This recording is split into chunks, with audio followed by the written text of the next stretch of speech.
नमस्कार। जय राम जी की।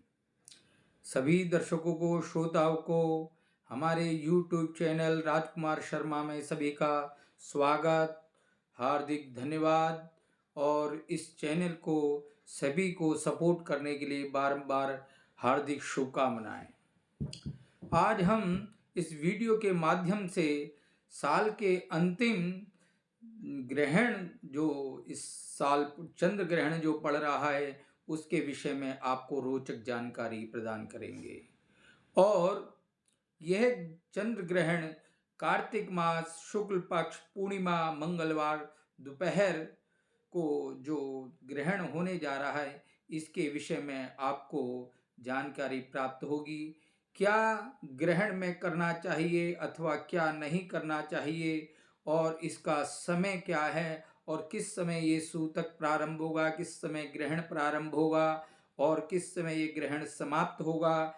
क्या गर्भिणी स्त्रियों को इस समय क्या करना चाहिए अथवा क्या नहीं करना चाहिए, और जो तपस्वी जन हैं उनको किस प्रकार से तप करना चाहिए और तप का क्या फल प्राप्त होगा, इस विषय में आपको पूर्ण जानकारी इस वीडियो के माध्यम से प्राप्त होगी। यह जो ग्रहण का जो समय है इसका सूतक का जो प्रारंभ प्रातः काल 5:39 से प्रारंभ होगा और ग्रहण का जो प्रारंभ समय जो दोपहर 2:39 से प्रारंभ होगा और मध्य ग्रहण का जो साय समय है वह आपका 5:39 होगा और इसका जो मोक्ष का जो समय है वह 6:21 का समाप्त मोक्ष काल है।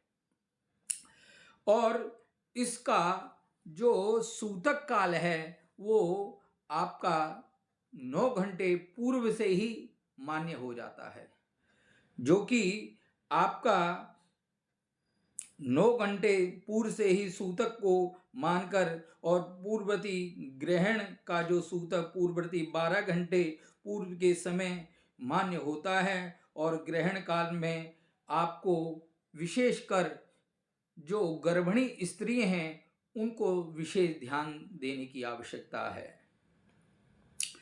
जो गर्भ में जिनके संतान हैं उन स्त्रियों के लिए विशेष रूप से गर्भ पेट पर एक गेरू आता है जो लाल रंग का होता है, उसको पूरी पेट पर जल में मिश्रण कर कर लेप लगाने से और गर्भ में किसी प्रकार की जो ग्रहण की जो किरणें होती हैं उसका दुष्प्रभाव नहीं पड़ता। और गर्भिणी स्त्रियों के लिए विशेषकर अग्नि का जलाना या फिर अग्नि को प्रज्वलित करना ये कार्य वर्जित है। और गर्भिणी स्त्रियों के लिए किसी प्रकार से कोई कैंची चलाना या चाकू चलाना या किसी भी नुकीली चीज का प्रयोग करना यह भी हमारे यहाँ वर्जित बताया गया है। यदि इस प्रकार से कोई हम क्रिया करते हैं तो गर्भ पर इसका दुष्परिणाम जीवन में प्राप्त होते हैं।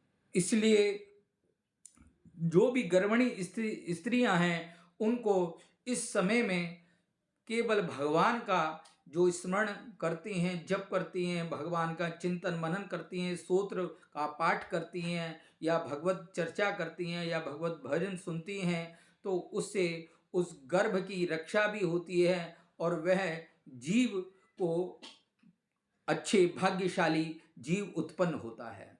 भगवान गर्भ की रक्षा करते हैं और जीव को इसका पूर्ण फल की प्राप्ति होती है। और हम यह भी जान सकते हैं कि जब ग्रहण काल होता है तो तपस्वी जन को 3 स्नान करने चाहिए। ग्रहण से पूर्व स्नान करे, ग्रहण के मध्य में स्नान करे और ग्रहण के समाप्त होने पर स्नान करे।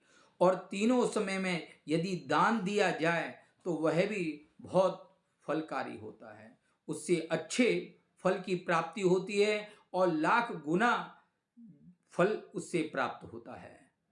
हम यदि किसी भी गंगा जी में या यमुना जी में नाभि तक नदी में खड़े होकर यदि जो भी जप तप किया जाए या किसी भी इष्ट देवता की हम आराधना करते हैं, मंत्रों का जप करते हैं, तो वह मंत्र सिद्ध हो जाता है। और जो भी हम मंत्र सिद्ध हो जाता है तो उसका फल हमारे को पूर्ण मिलता है। और उसको जब हम कोई भी मंत्र सिद्ध कर लेते हैं तो उसका फल हम किसी के लिए भी किया जाता है तो उसका हमारे को बहुत ही अच्छे फल जीवन में प्राप्त होते हैं। और हम मन से किसी भी अपने इष्ट देवता का आराधना इस समय की जाती है तो उसका फल बहुत ही अत्यधिक फलदायी होता है। इसमें दान देना या जप करना या तप करना वह हमारे लिए जीवन के भाग्यों को उदय करने वाला होता है और सभी प्रकार से हमारी मनोकामनाओं को पूर्ण करने वाला होता है।